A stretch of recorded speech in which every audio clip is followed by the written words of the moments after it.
Olá, meus alunos, tudo bem? Pessoal, vamos começar a trabalhar o tema agora de administração pública. Obviamente, né, para quem faz concurso, isso é um tema importantíssimo. Por quê? As regras da administração pública e as regras dos servidores públicos estão nessa parte que nós vamos trabalhar agora. Ou seja, por exemplo, né, quais são os princípios que se aplicam para a administração pública? A gente vai ver aqui hoje.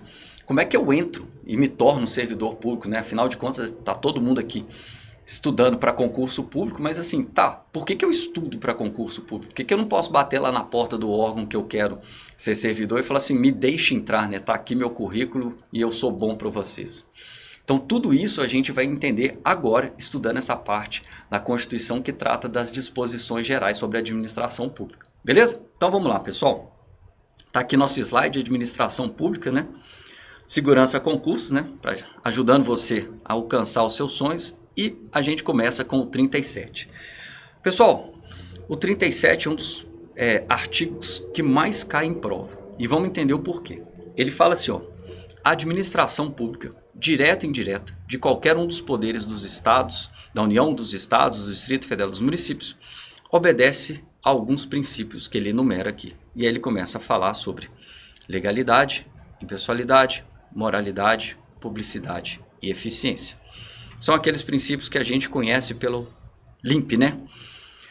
Olha só, beleza, eu vou começar a trabalhar com vocês o LIMP, mas antes eu quero falar uma coisa com vocês que é o seguinte. Vejam, logo no comecinho do 37, ele fala sobre a administração pública. Olha aqui. E ele diz, tanto a direta como a indireta. Pessoal, quando a Constituição fala de administração pública direta e indireta, ela quer dizer o seguinte, ela não vai excluir ninguém. Se você de alguma forma faz parte do governo, faz parte do Estado, você vai obedecer esses princípios assim. É aqui, tá? Como assim? Olha só, se você faz parte da administração pública direta, por exemplo, o pessoal da segurança pública, né? Um policial faz parte da administração pública direta. Um médico que é conveniado faz parte da administração pública direta, atende o SUS, por exemplo. Todo mundo aqui, ó, respeita o LIMP. Mas da mesma forma, quando eu falo da administração pública indireta, também tem que respeitar o LIMP. Por exemplo, um servidor do INSS. O INSS é uma autarquia. Tem que respeitar o LIMP? Tem que respeitar o LIMP. Tá? Então, tanto a direta quanto a indireta. E ele prossegue ainda dizendo de qualquer um dos poderes, né? Da União, dos estados, do Distrito Federal e dos municípios. Então vejam, o presidente da República, né? Não tem ninguém que seja mais da administração direta, é impossível, né? Ele tem que obedecer o LIMP? Tem, porque ele faz parte do Poder Executivo da União. O ministro do Supremo Tribunal Federal, o órgão máximo do Poder Judiciário, tem que obedecer? Tem, porque ele faz parte do Poder Judiciário da União. Então vejam, todos, qualquer servidor público, qualquer pessoa que esteja dentro do Estado tem que obedecer o LIMP. E aqui, ó, cuidado com um detalhe, olha para mim de novo aqui na tela. Não confunda o que muitas vezes o seu examinador tenta te induzir ao erro quando ele troca, por exemplo, legalidade por legitimidade, tá? Impessoalidade, muitas vezes ele simplesmente tira essa parte aqui, ó, e coloca como se fosse o princípio da pessoalidade. Tá errado, tá, gente? Moralidade, ele troca por motivação. Publicidade, às vezes, ele troca por proporcionalidade. E eficiência, ele troca por eficácia. Por quê? Às vezes a pessoa decora só isso aqui, né? E ela não sabe o que está aqui dentro, tá? Por falar nisso, vamos trabalhar cada um dos princípios aqui para você não esquecer. Quando a Constituição fala no princípio da legalidade, eu quero que vocês entendam uma coisa. Ele está na base do nosso Estado de Direito. O que é isso? Pessoal, olha aqui para mim. Antes de nós termos um Estado de Direito, antigamente, né, quando o rei mandava, nós tínhamos um Estado absolutista. O que é isso? O rei, ele podia criar a norma, ele aplicava a norma, mas olha que interessante. Se o rei quisesse, ele podia descumprir a norma que ele mesmo criou. Então, no Estado absolutista, o rei tinha um poder o quê? Absoluto. Ele podia tudo. E aí o pessoal viu que isso não ia dar certo, né? Que isso tinha uma série de problemas. E aí nós mudamos a base do Estado, de um Estado absolutista, para um Estado baseado o quê? No direito. Então, hoje o que rege o Estado são as normas, o direito que o Estado cria. Mas olha que interessante. O princípio da legalidade diz que o Estado, ao criar a lei, ele também está obrigado a respeitar as próprias leis que ele cria. Se a gente for falar da Constituição, que é o nosso tema aqui, né? Lá na Constituição diz que é proibida a tortura. A Constituição, ao proibir a tortura, não proibiu apenas que um particular torture o outro. Não, muito antes pelo contrário. Ela proíbe que o Estado torture o cidadão. Veja, o próprio Estado que cria a norma, ele é obrigado a respeitar a norma que ele criou. Por isso que a gente fala que o princípio da legalidade ele está nessa base do nosso Estado de Direito. Tá? Vamos em frente. Cuidado que entre os particulares, o princípio que vige aqui é um princípio diferente, tá? É o princípio da autonomia da vontade. Por quê? Olha só, pessoal, com o princípio da autonomia da vontade, o que a gente tem é o seguinte: nós particulares podemos fazer absolutamente tudo que não seja proibido. Agora, durante a aplicação do princípio da legalidade, ou para o princípio da legalidade, a ideia aqui é outra, tá? O Estado, ele só pode fazer o que a lei autoriza. Olha a diferença. Nós, enquanto particulares, podemos fazer tudo que não seja proibido por lei. Agora, nós, enquanto servidores públicos, só podemos fazer aquilo que a lei autoriza. Então, por exemplo, é por isso que a gente vai ver na Constituição que a gente tem, quando a gente for estudar, por exemplo, segurança pública, que tem lá a competência dos órgãos de segurança pública. E cada um daqueles órgãos só pode fazer aquilo. Quando a gente vai na questão da distribuição de competência entre os entes federativos, União, Estado, municípios e Distrito Federal, cada um tem lá bem específico, né, taxativamente, o que cada um pode fazer. Por quê? Porque o Estado só pode fazer aquilo desde que ele esteja autorizado por lei. O melhor exemplo que eu tenho para vocês é o direito de greve. Por quê? Pessoal, a Constituição autoriza o direito de greve do servidor público civil. Mas notem, como não tem uma lei dizendo como o servidor público pode fazer greve, apesar da previsão do direito, ele não pode fazer greve. Depois o Supremo veio e resolveu essa situação. Mas por que não podia fazer greve? Por causa do princípio da legalidade. Sem a lei autorizando o servidor público quando, onde, como ele fazia a greve, ele não podia. Então, olha aqui comigo. Olha a diferença entre o particular, princípio da autonomia, e para o administrador público. Olha só, ele só faz o que a lei autoriza. Essa é a grande diferença. Então, para o administrador público, olha só, não basta, né, o princípio da autonomia da vontade. Por quê? Ele só pode agir sob o império da lei. Autorizado pela lei, tá? Ele só faz o que a lei autoriza. Beleza? Vamos em frente. O princípio da impessoalidade. Aqui, meus amigos, eu quero que vocês entendam esse princípio sob dois aspectos diferentes, tá? No primeiro, na letra A aqui, a administração pública ela deve atuar, veja, sem que a figura do administrador seja identificada. Por quê? A administração pública ela não se dispõe à promoção pessoal, já que o administrador atua sempre em nome do interesse público. Meus amigos, olha aqui para mim, vamos entender primeiro. Quando um prefeito, um governador ou presidente da república, eles inauguram uma obra, um serviço, um hospital novo, tá? O hospital tem tudo, né? Tem a obra do hospital e tem os serviços médicos que ele está prestando. Então, quando um prefeito, o governador ou o presidente inaugura esse hospital, vejam, a obra não é do prefeito, não é do governador e não é do presidente. Ou a obra é do município, ou a obra é do governo estadual, né, do estado, ou a obra é da União Federal. Então, eu não posso colocar uma foto do prefeito lá do lado do hospital, né, de braços abertos, de branco, com estetoscópio, falando, vem para cá que eu vou cuidar de você. Não, a obra não é dele. Eu não posso fazer uma promoção pessoal dele, prefeito. A obra é do município, tá? Lembra, o administrador público, ele cuida de algo que não é dele. Ele está cuidando de algo que é de terceiro, que é nosso, do povo, tá? São os nossos dinheiros, os dinheiros de impostos, as obras, os serviços públicos. Isso não é dele. Então ele não pode fazer uma promoção pessoal a respeito disso, tá? Segundo ponto, olha aqui na linha B. Na linha B, a gente ainda tem o princípio da impessoalidade, mas sobre um outro viés. Olha só.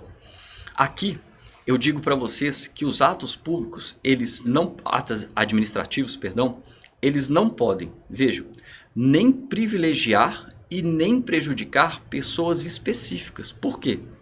O ato administrativo ele deve ser dirigido a todos, de forma indistinta. O que significa? Olha aqui para mim. Pessoal, eu vou construir uma casa, né? Esqueci de tomar o remedinho hoje e resolvi construir uma casa, né? Porque é só problema. Mas vamos lá, quero construir uma casa. Posso? Posso. Comprei o terreno, só que para isso eu preciso de uma autorização da prefeitura, é a licença para construir. Então eu chego lá na prefeitura para ser atendido, para pedir a minha licença, levo minha pasta de documentos comprovando tudo que a prefeitura pede. E na hora que eu sou chamado, entro no guichê, quem está de frente lá para mim? O Bruno. Pô, quem que é o Bruno? Bruno é meu amigo de escola. O cara foi meu amigo durante muitos anos, a gente acabou se distanciando e de repente eu reencontrei o Bruno lá no guichê da prefeitura. Bruno, que beleza. Ô Henrique, tudo bem? Quanto tempo eu não te vejo? Bate aquele papo. O que você quer? Ô Bruno, eu vim pedir essa licença aqui da prefeitura, ó. Trouxe toda a minha documentação. O Bruno falou assim, cara, esquece, tá aqui, ó. Pá, carimba a minha licença e me dá. Meu amigo Bruno, ele agiu de forma correta? Não. Por quê? Ele não verificou meus documentos. E ele só me deu a licença nesse caso porque eu era amigo dele. Então ele privilegiou uma pessoa específica em detrimento de todos os outros. Por quê? Se fosse uma outra pessoa, ele não agiria dessa forma. A mesma ideia, só que muda agora a versão, é se na hora que eu for chegar e pedir a minha licença lá, tá lá, sabe quem? O Daniel. Sabe quem que é o Daniel? É um vizinho que me odeia. O cara me detesta. E aí na hora que eu chego lá, eu falo assim, né? Você já vê aquela carinha da figura, né? O que você quer? Vim pedir minha licença. Ele falou, cara, não precisa nem mostrar seus documentos que eu vou indeferir. Da mesma forma, o Daniel, que é meu inimigo, e o Bruno, que é meu amigo, os dois agiram de forma errada. Por quê? Um me privilegiou e o outro me prejudicou. Especificamente por ser eu, e não por agir de forma, com um ato administrativo que valesse para todo mundo. A licença é dada para quem preenche os requisitos da lei. Não importa se é o Henrique, o João, o José, a Maria, beleza? Então, princípio da impessoalidade, nesses dois aspectos.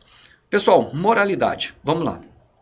A moralidade era uma conjunção do princípio da legalidade com o princípio da finalidade, tá? Lembre-se, é a ética na conduta pública. Não basta você distinguir para a administração pública o certo e o errado, tá? Eu sempre tenho que ter a ideia do bem comum. Vou dar um exemplo para vocês. Você passou no seu concurso, você está felizaço, tá? Felizaço. E aí, você começa a trabalhar e o seu chefe não gosta de você. Putz, aí é um problema, né? Mas lembra que você passou no concurso, é efetivo, você não pode ser mandado embora assim do nada, né? Só que tem um detalhe. Seu chefe não gosta de você, mas ele quer te mandar para outra seção, para outro lugar. Dependendo do concurso que você passou, você pode ser mandado inclusive para outro estado, né? E aí o seu chefe vira e fala assim, quer saber de uma coisa? Esse cara é chato demais. Vou mandar o cara, sei lá, para... Vamos dizer que você passou num concurso federal, vou te mandar para o Acre. Eita. Pergunto, pode? Vamos ver. Olha aqui comigo. O princípio da legalidade vai estar preenchido nesses casos? Em regra vai, tá? Porque o seu chefe, ele vai ter autorização legal para remanejar as pessoas dentro do órgão. Então, ele pode te deslocar a bem do serviço público. Só que olha o que eu acabei de falar. A finalidade do ato foi pública. Olha aqui para mim. Ele remanejou você a bem do serviço público. O que eu quero dizer? Pô, tá faltando alguém lá no Acre. E aí eu preciso que um servidor vá lá trabalhar, porque senão o órgão lá no Acre não tem ninguém e não vai funcionar. Então eu vou transferir a pessoa daqui para lá. Pode? Pode.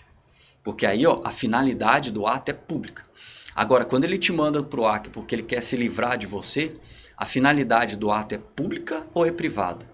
Privada. Ele está atendendo o interesse dele e não o interesse que visa o quê? O bem comum.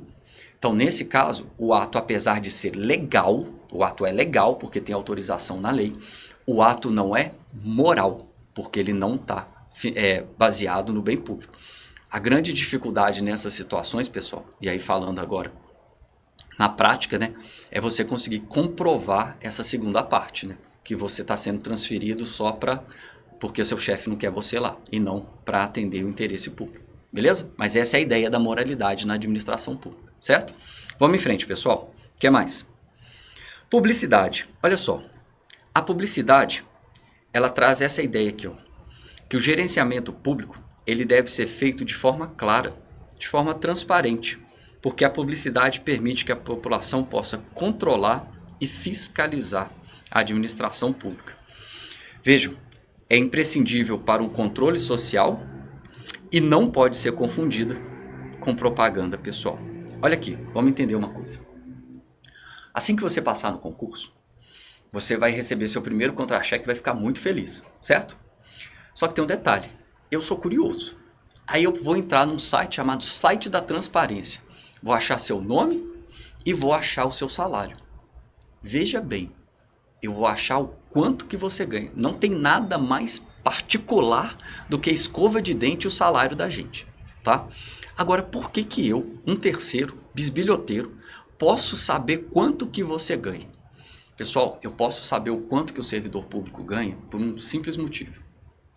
O salário, o dinheiro, perdão, que é usado para pagar o seu salário, ele é um dinheiro público. Ele é um dinheiro que ele vem dos tributos que o Estado cobra. Esse dinheiro não é do Estado. Esse dinheiro é de todos nós. Lembra, o administrador público ele simplesmente cuida, gerencia esses valores. Então eu tenho todo o direito de saber como e onde esse dinheiro está sendo gasto. E se ele está sendo gasto para pagar o salário de um servidor, eu posso ter acesso a esses valores. Hoje em dia fica muito mais claro de vocês perceberem esse princípio da publicidade. Toda obra pública agora é obrigatório ter um outdoor do lado dela dizendo que obra que é, quando começa, quanto termina, quanto custa, quem que é o responsável. Todas essas informações para quê?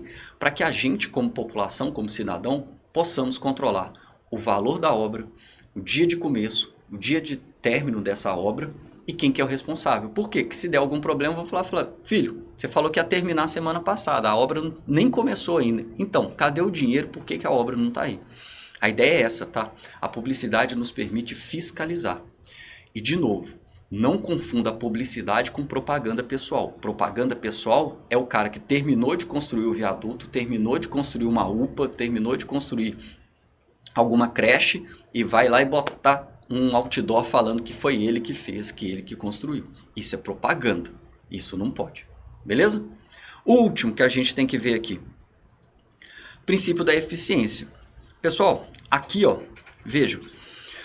Os atos da administração pública, eles devem ser sempre desempenhados visando isso aqui ó. A melhor relação de custo-benefício na gestão do recurso público. É o dever de boa gestão administrativa. É o dever de utilizar os meios adequados, para obter um resultado de interesse público. A melhor eficácia possível na relação de Estado. Olha só, quando vocês pensarem no princípio da eficiência, pensem sempre nessa ideia de relação de custo-benefício. Como assim?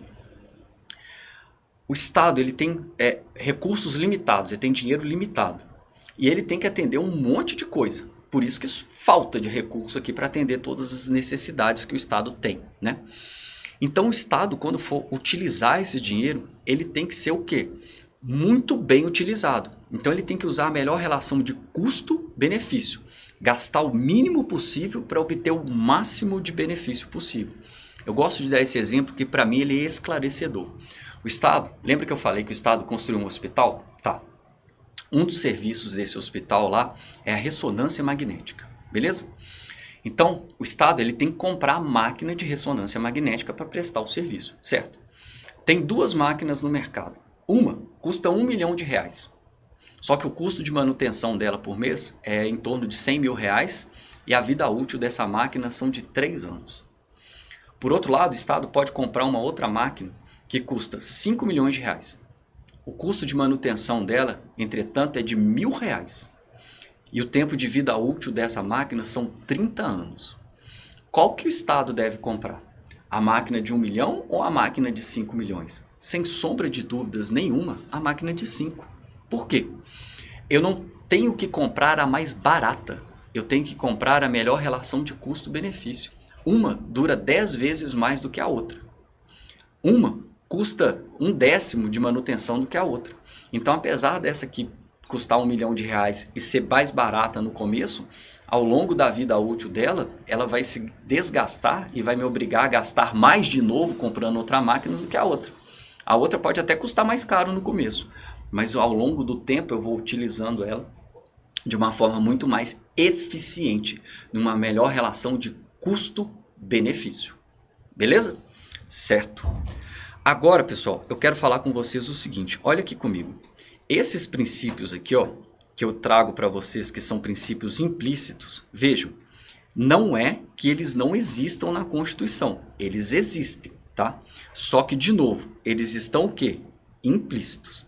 Geralmente, a prova, quando cobra de vocês, cobra os princípios explícitos, tá? Então, veja, tanto a supremacia quanto a indisponibilidade do interesse público, eles estão previstos, mas de forma implícita. Finalidade pública também está implícito. Razoabilidade e proporcionalidade, tá? E olha aqui para mim que eu quero falar uma coisa com vocês. Não acreditem que isso é muito fácil e que não é cobrado.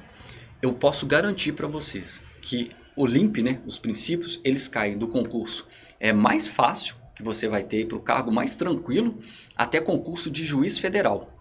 Teve uma prova uma vez que eu estava analisando de juiz federal, tá? E eles cobraram os princípios expressos da Constituição.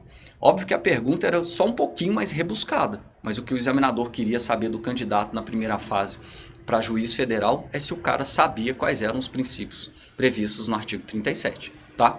Então, cuidado com esse negócio aí de ser candidato banca, de começar a estudar um negócio e falar que não cai, e aí cai na sua prova, você perde um ponto importante. Beleza? Vamos em frente. Agora, pessoal, nós vamos começar a trabalhar efetivamente os incisos do artigo 37, tá? Os que costumam cair mais. Então, vamos lá. Primeiro deles, a gente vai trabalhar a questão dos cargos, empregos e funções públicas. Aqui, o que eu preciso que você saiba? Que tanto os brasileiros quanto os estrangeiros no Brasil, eles podem ter acesso a cargos públicos. Essa é a ideia. Então olha para mim, tanto brasileiro quanto estrangeiro tem acesso a cargo, emprego e função pública no Brasil. A diferença é isso aqui, ó. Todo brasileiro tem acesso a qualquer cargo público no Brasil? A resposta é não. Por quê? A gente vai ver também que existem alguns cargos que eles são privativos de brasileiros natos. Presidente, vice, ministro do STF, presidente da Câmara, do Senado, carreira diplomática, oficial das Forças Armadas, ministro de Estado da Defesa. Estes cargos, melhor dizendo, eles são privativos do nato. Então não é todo brasileiro. Mas olha aqui. Tirando essa questão também dos cargos privativos, vejam que o brasileiro ele tem acesso ao cargo público desde que preenchidos requisitos estabelecidos em lei.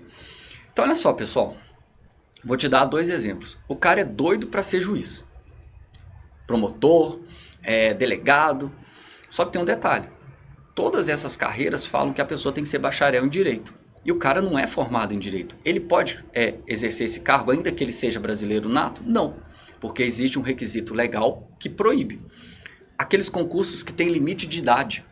Então, por exemplo, tem concurso na área de segurança pública, isso é muito comum. Você só pode fazer concurso se você tiver até, geralmente, 30, 35 anos. E aí, o cara tem 40, pode? Não. Ah, mas ele é brasileiro nato. Não me importa. Porque a própria lei da carreira traz um requisito que ele não preenche. Beleza? E os estrangeiros? Os estrangeiros, pessoal, também podem preencher cargos públicos, mas aqui é diferente. Na forma da lei.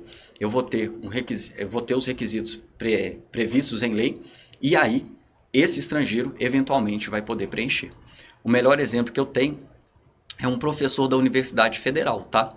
A Universidade Federal está desenvolvendo um projeto e aí ela precisa de alguém que tem expertise naquele ramo. E não tem ninguém no Brasil. Então o que ela vai? O que ela faz? Ela vai lá fora, vai em outra universidade ou vai em outro local, traz um profissional que tem expertise daquela matéria que ela quer, traz o cara para o Brasil, dá para ele um emprego público dentro da universidade, ou um cargo público, uma função pública lá dentro.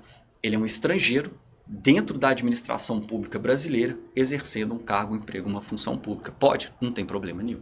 Beleza? Então vamos parar aqui, finalizar o nosso primeiro bloco, e na sequência a gente volta falando ainda de administração pública. Beleza? Até daqui a pouco.